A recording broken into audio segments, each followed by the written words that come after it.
A few days ago, someone asked, can we see a video on how you make your PDF booklets so nice? GameMasters here, and my day job, yes, I do work, is running a small print shop.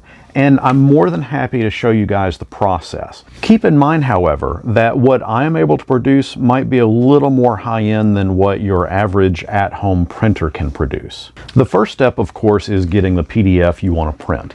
In this instance, I'm using one that I got from Splinterverse, Fizban's Vault of Draconic Secrets. I also need to point out that before you print any PDF, that you must obtain permission. The last thing you want to do is break any form of copyright law.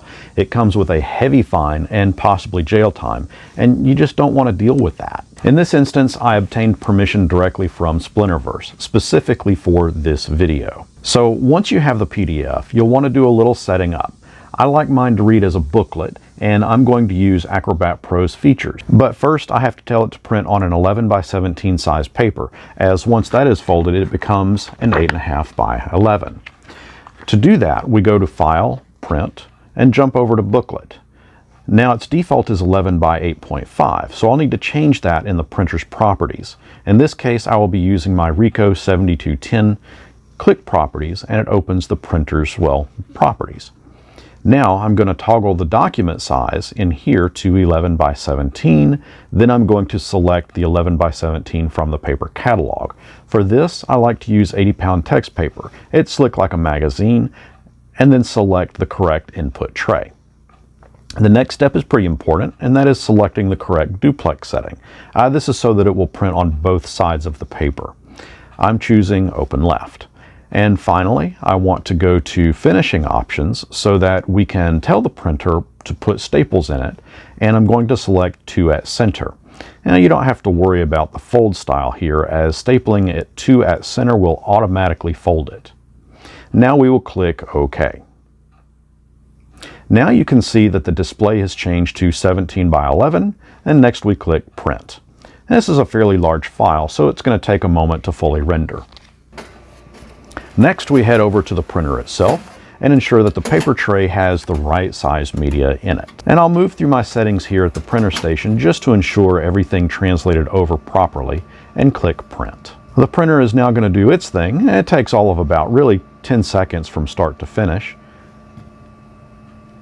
And you have the final printed product. Now again, don't fall into any kind of copyright infringement. Don't make copies and sell them. That would most certainly land you in hot water. Printing like this should only ever be for your own use. No, you can't print a copy for each of your 5 players. As for some of my other books, such as this Spelljammer book, I bought it directly off of dmsguild.com, and I paid, I think, $29 for the hardback printed version, and then they ship it to me. And of course they will send it to their printer, which I'd be willing to wager uses probably a printer a bit more sophisticated than the one I use here. Can you produce something like this at home? It's entirely possible, just really depends on the specific printer. If your printer can accept an 11 by 17 sheet of paper, or even larger for that matter, then I think you could probably reproduce something like this. Now, one last thing, and this is the super fun part. You'll note that we have a thin white border all around. I don't like that. I'm going to put this into my chopper machine and cut that part off. First thing I'm going to do is set up the guide, and then place the booklet in, stand clear of the invisible safety beams, and press the 2 buttons and chomp. And we'll do that 2 more times.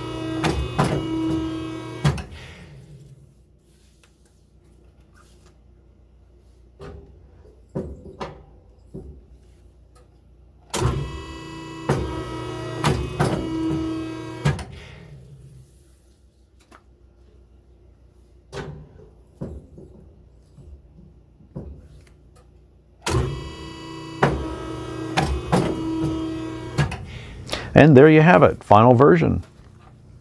But that's how I print out my PDFs. If you'd like to see a review of my Fizban's Vault of Draconic Secrets and to see one of the monsters that I checked out in the Spelljammer book, you can see those videos here. And I hope that this has helped some of you to figure out what setting you might need to look at with your own printer. But if you have any questions, feel free to leave them in the comments below. And until next our paths cross, may you not get a paper cut.